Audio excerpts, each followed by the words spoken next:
Tonight, while you sleep, your money is getting siphoned, quietly, legally, and repeatedly, by subscriptions you don't even remember activating. And if you think this is just Netflix or Spotify, you're already losing the game. Here's the setup gap. The real damage isn't the big subscription you see, it's the invisible stack of microcharges you stopped noticing. And here's the outcome gap. In the next 10 minutes, you're going to uncover exactly what's draining you, cancel the right things fast, and install a simple subscription firewall so this never happens again, without cutting the stuff you actually enjoy. But first, answer this. If I showed you a list of every subscription you'll pay in the next 12 months, would you be proud or shocked? You already know the feeling. You're half awake, you check your bank app, and there it is, a charge you don't recognize, small enough to ignore, annoying enough to poison your morning. You tell yourself you'll deal with it later. Later becomes never. And that's how subscriptions win, by turning your attention into their profit. Here's the uncomfortable truth. You don't lose money because you're irresponsible. You lose money because subscriptions are designed to become invisible after the moment you click Start Free Trial.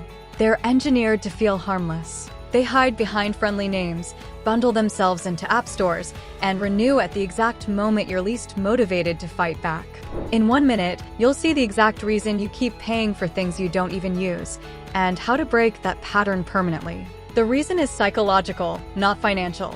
Your brain treats recurring charges like background noise. One-time purchases feel real. Recurring charges feel like air. You stop seeing them, and the longer you don't look, the more power they get over you. So Act I is simple. You wake up, not emotionally, operationally. You stop being the customer and start acting like the CFO of your life. A CFO doesn't ask, "Do I like this?" A CFO asks, "Does this produce value consistently at this cost under my current priorities?" That shift matters because subscriptions don't just take money. They take options. They quietly remove the flexibility you need for investing, for emergencies, for opportunities. Every autopay is a small decision you no longer control. Now do this mental test. If someone took cash from your wallet every month, $10, $15, would you ignore it? No, you'd react. You'd protect yourself. So why are you calm when the theft is digital? Because the theft is polite. It doesn't feel like theft. It feels like normal. Stay with me, because the next part is where you'll discover the subscriptions you're paying that don't even look like subscriptions. Act 2 begins with the audit. Not a spreadsheet, not a complicated app, a brutal scan that takes less time than you spend scrolling. You're going to look at 90 days of transactions. 90 days catches monthly renewals, random renewals, and the sneaky ones that hit every few weeks. 1 month is too short. A year is too overwhelming. 90 days is your sweet spot. As you scan, don't just list charges, classify them. Because your problem isn't too many. Your problem is no rules. Here are the 5 classifications. 1. A daily driver. You use it weekly, it clearly delivers value. 2. Seasonal. You use it in cycles, tax season tools, design tools, sports packages. 3. A zombie. You don't remember it, you don't use it, it keeps walking. 4. Duplicate. 2 services doing the same job. 5. The most dangerous category, maybe.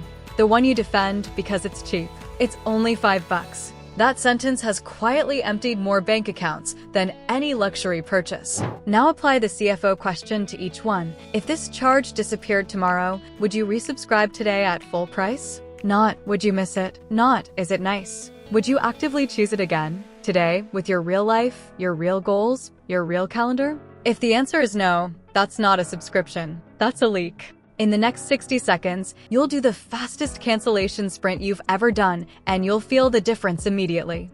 Set a timer for 15 minutes. This is not the day you think. This is the day you execute. Start with zombies. Cancel anything you can't explain in 1 sentence. If a company offers pause, only accept pause if you can name the exact month you'll need it again. Otherwise, cancel. Your future self can always rejoin.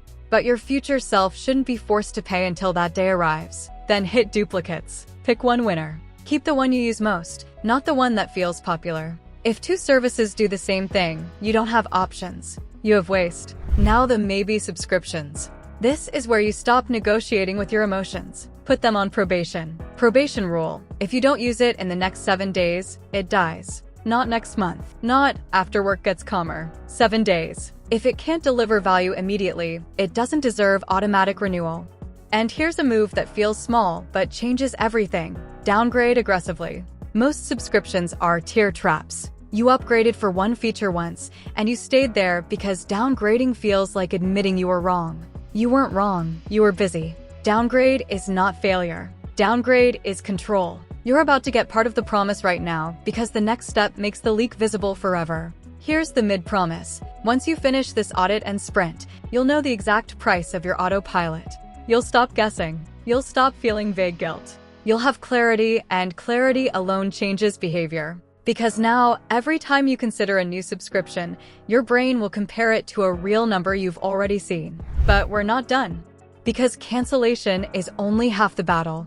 The real win is prevention. The companies you canceled today are not the danger. The next free trial is. So Act 3 is where you build the subscription firewall. A firewall is a set of rules that blocks future leaks automatically, without relying on motivation. Firewall lock number 1. A subscription budget. A hard monthly cap. As a rule of thumb, keep discretionary subscriptions to a single-digit percentage of your take-home pay, roughly 1% to 9%. Not because there's a magical number, because a cap forces trade-offs. If your subscriptions are creeping past that, they're not little tools anymore. They're a quiet tax you never agreed to. And in the next 60 seconds, I'll show you the kill switch that enforces that cap automatically, even when you're busy.